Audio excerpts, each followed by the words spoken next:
A very good morning to all of you. Myself today Revan, and we are going to start the geography lesson number 4. The topic is explanation of major crops. Explanation of major crops. बेटा हमने 2 or 3 days before हमने discuss किया था कि जो major crops हैं उसके अंदर हमने राइस को डिस्कस किया था और राइस के साथ साथ हमने अब वीट और मिलेट्स को डिस्कस करना। वीट और मिलेट्स,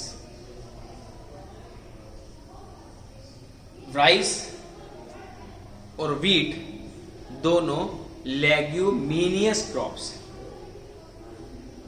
राइस को हम डिस्कस कर चुके, अब वीट डिस्कस करेंगे। It is the second most important staple food crop in India. Rice के बारे में भी यही कहा जाता था कि rice is the first important staple crop in India,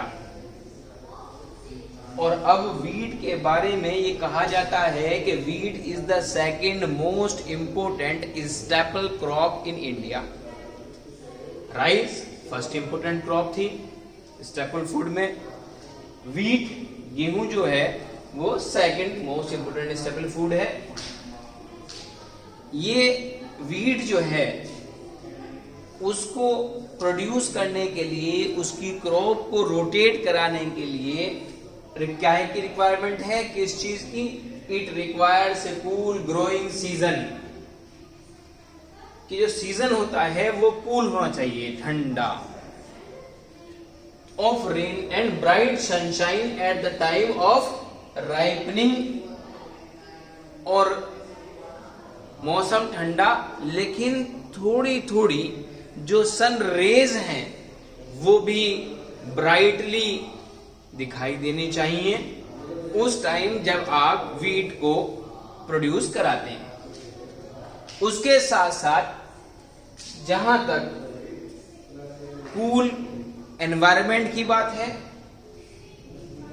bright sunshine, सूरज की रोशनी की बात है, वहीं पर यह भी कहा गया है कि 50 to 70 centimetre of rainfall is evenly distributed over the growing season. उसी सीजन के अंदर बारिश का 50 से 70 सेंटीमीटर तक पड़ना, इट मीन्स उसका जो तेजी है बारिश की वो 50 से 70 सेंटीमीटर होनी चाहिए उस मौसम के अंदर जिस मौसम में आप इस वीट को प्रोड्यूस करा रहे हो।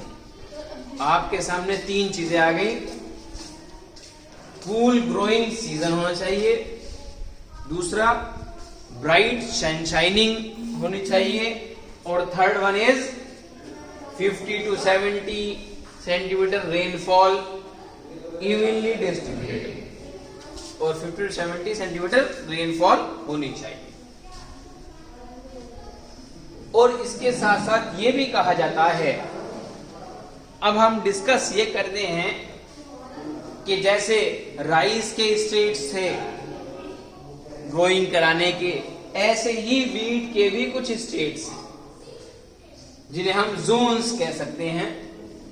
The 2 important wheat growing zones, सबसे ज्यादा इंपोर्टेंट वीट ग्रोइंग जोन 2 हैं इन द कंट्री, देश में, are Ganga Sutlej plains in the north west. India की नॉर्थ वेस्ट डायरेक्शन के अंदर जो गंगा सतलज प्लेन्स हैं वो एक ऐसा रीजन है जो आपके वीट को प्रोड्यूस करने के लिए सबसे बेनिफिशियल है। उसके साथ साथ एक ऐसा जोन, एक ऐसा रीजन जहां पर ब्लैक सोयल जो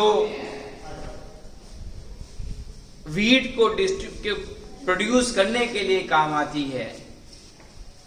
the black soil is very helpful to produce the wheat, and that black soil is found in Deccan part of India. India के डेक्कन रीजन के अंदर, डेक्कन पार्ट के अंदर सॉयल, ब्लैक सॉयल जो रीजन है वहां पर काली मिट्टी पाई जाती है, और वही काली मिट्टी जो है वो वीट को प्रोड्यूस करने में हेल्पफुल होती है।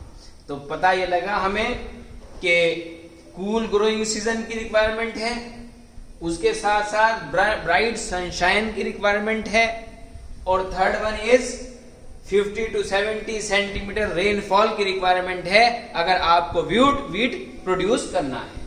उसके साथ साथ दो प्लेस ऐसी डिस्कस की गई हैं कि जहां पर वीट को प्रोड्यूस करना बहुत इजी है। इंडिया के अंदर नॉर्थ वेस्ट डायरेक्शन में एक आपके सामने गंगा सतलज प्लेन्स का नाम आया, और दूसरा ब्लैक सोयल का जो रीजन है डेक्कन प्लेट्यू उसका नाम आया कि ये दो प्लेस ऐसी हैं जो आपके ब्लैक सोयल जो है वो हेल्पफुल होती है आपकी वीट को प्रोड्यूस करने के। तो हमने यहां पर लेगुमिनियस क्रॉप्स के अंदर दोनों क्रॉप्स को डिस्कस किया है, एक आपका राइस एंड देन वीट। अब हम आते हैं एक्सप्लेनेशन ऑफ मेजर क्रॉप्स में मिलेट्स के अंदर। मिलेट्स के अंदर जो है वो सारी क्रॉप ऐड की जाती हैं जिसको एक ग्रेन का शेप दिया गया है, यानी दानेदार चीज, दानेदार क्रॉप, जिसको एग्जाम्पल दिया गया ज्वार है, बाजरा है, रागी है। इनको हमने इंडिया की सबसे ज्यादा इंपोर्टेंट मिलेट्स ग्रोन क्रॉप माना है, jowar, bajra and ragi. These are also known as coarse grains। अगर कोई आपसे ये पूछे कि do you know the second name of millets, so you will give the answer coarse grains। Millets का जो सेकंड नेम है वो कोर्स ग्रेन है। ये क्वेश्चन अराइज होता है 1 मार्क्स का आपके बोर्ड के पॉइंट ऑफ व्यू से। और इसके साथ साथ मैंने आपको जो बताया है कि मिलेट्स जो एक ग्रेन की क्रॉप का पार्ट है उसके अंदर बहुत ही ज्यादा न्यूट्रिशन वैल्यू होती है। इसको आप इस तरह से समझ सकते हैं कि ज्वार, बाजरा, रागी के अंदर बहुत ज्यादा न्यूट्रिशन वैल्यू होती है, जिसकी वजह से हम इन क्रॉप्स को प्रोड्यूस करने का काम करते हैं। तो कल हम नेक्स्ट लेक्चर के अंदर ज्वार, बाजरा, रागी के बारे में डिस्कस करेंगे। आज हमने ल्यूग्यूमिनस क्रॉप्स के बारे में डिस्कस किया, जिसको राइस को हमने पहले ही डिस्कस कर चुके थे। आज हमने वीट डिस्कस किया है और हमने एक लाइट डाली है मिलेट्स के ऊपर। मिलेट्स को हमने एज ए ग्रीन क्रॉप माना है। ज्वार, बाजरा, रागी, इनको हमने मिलेट ग्रोन क्रॉप माना है। और मिलेट्स ग्रोन क्रॉप का दूसरा नाम जो है वो कोर्स ग्रेन क्रॉप भी है।